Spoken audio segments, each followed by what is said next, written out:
guys, Hannah here. You're about to see my book report on A Wrinkle in Time by Madeline L. Ingle. Here are a few characters that you'll see in the video.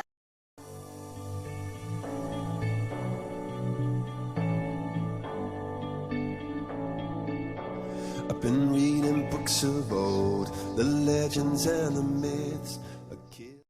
I probably sound boring, so I'll pass it on to Meg. Hello, I'm Megan Murray, and I'm here to tell you my story with my younger brother Charles Wallace and my best friend Calvin O'Keefe. Well, it starts when I'm just a normal girl. Not exactly. Well, thanks, Charles. I was gonna get to that. Well, I wasn't the smartest girl in school, and I lived with my mother, my twin brothers Sandy and Denny's, and my younger brother Charles Wallace. My mother and my father are scientists, and my father's been on a mission for years. It was a dark and stormy night, and the wind was blowing so hard that I couldn't even go back to sleep. So I went downstairs, and to my surprise, Charles Wallace was sitting there at the table. And I was so nice, I asked her if she wanted anything to eat or drink. Thanks, Charles. But then we accidentally woke up Mother, and then we heard someone at the door, and it was a strange lady that apparently was Charles Wallace's friend. For your information, her name is Miss Whatsit, and she happens to be very nice. The lady was very strange, and she mentioned something about a tesseract, but it made Mother very upset. Charles Wallace said that we should go up to their house, and she lives with two other friends of hers. When we got up there, we met this boy named Calvin O'Keefe. When we asked him what he was doing, he replied like this. What is this third degree? I thought you were the one who's supposed to be a moron. And he kept on calling me old sport. All three of us went inside the house, and we met this strange lady named Miss Who. She seemed to talk rather oddly. All she really said was quotes. So we got away from there, and Calvin came home with us. And later that night, me and Calvin were talking, and Charles Wallace came out and said, "We're going." "Where?" "Not quite sure, but I'm pretty sure it's to find Father." Standing beside Charles Wallace were Miss Who, Miss Whatsit, and Miss Witch. All of a sudden, the trees started to shake, and then I was swept into darkness. At first, I could hear everybody, but not see them. This shocked everybody. Soon, when everyone was visible, Miss Whatsit explained that that was a tesser, which meaning time travel. While we were tessering, we saw this big black shadow. When we tested to a planet called Uriel. In Uriel, I turned into a magical creature. Oh dear, I've lost my glove. Oh well, and I turned into a magical creature, and the kids run back years, so Miss Whatsit, just because you were very young does not give you an excuse to talk so much. Let the little girl finish her story. Wait, exactly how old are you? Exactly.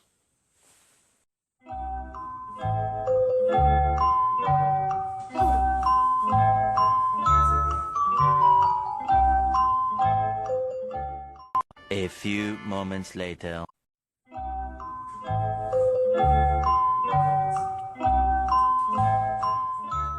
Exactly 2,379,152,497.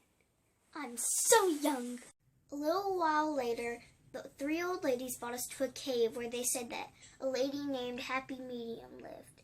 Happy Medium was a little old lady that had a turban, and she had a glass ball that she looked into. Now I'm going to let Charles Wallace tell you all the middle of our story. Take it away, Charles. Thanks, Meg. Hi, I'm Charles Wallace. I'll be explaining the middle part of our story. Happy Medium was a happy little woman, as Meg said. She had a little glass ball which she looked into. Miss Witch commanded her to show us some dark planet, and it just made us scared and unhappy. Happy Medium fell asleep, so we just left. Once we left, we tessered it to a place called Camazotz, Miss What's-It said,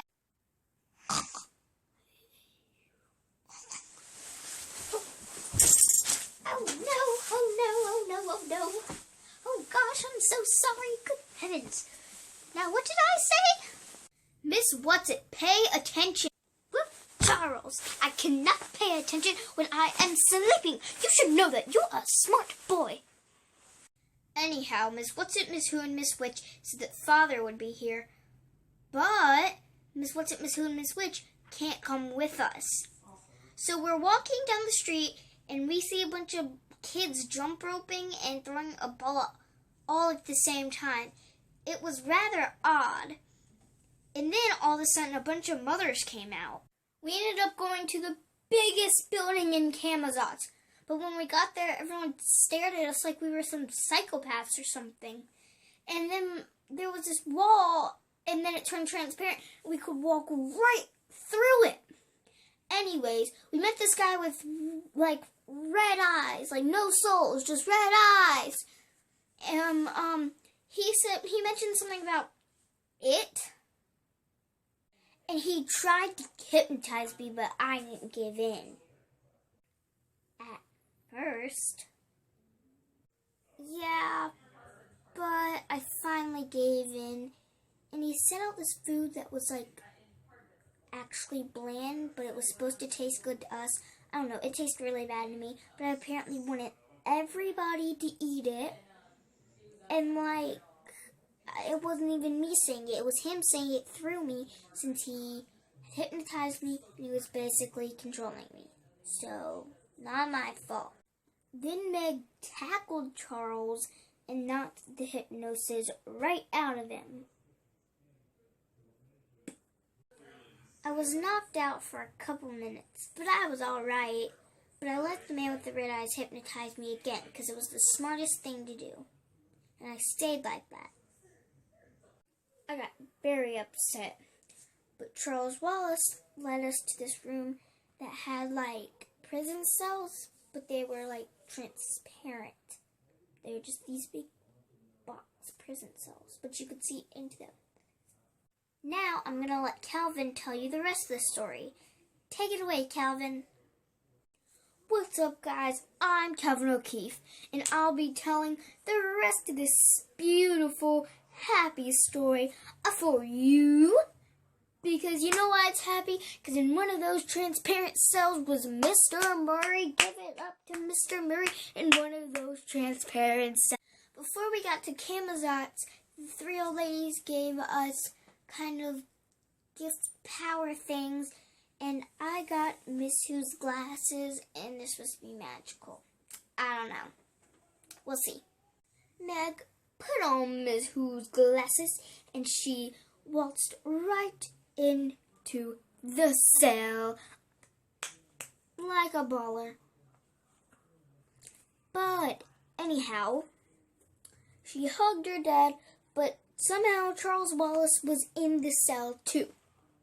Not so happy, because, you know, he's still possessed, but Meg pushed him right out again like a baller. Anyhow, she gave her dad the glasses, he put him on, he waltzed right out of the cell, and then he gave Meg the glasses, and he pulled her right out of the cell like a baller. Mr. Murray attempted to test her, but when he did, he tested to this dark place, no color at all. Zip, zip, zip, zip. Well, I said I wasn't the greatest at tessering. Yeah, right. But when we tested through the big black shadow that we were talking about earlier, and it totally knocked out and paralyzed Meg, but it only knocked me and Mr. Murray out for a couple minutes, so that's not bad. So I didn't get knocked out where, like, I couldn't, let's say, like, see or think, but I was paralyzed for a long time where I couldn't move and I couldn't talk, but once I could, these beasts came and they tried to help us, which they did, don't get me wrong. They were very nice, but they didn't understand our words or our world they didn't comprehend it very well. See, they really didn't have eyeballs, exactly. Yes, but they fed us and helped us, so that's good. And I told them to call me a beast.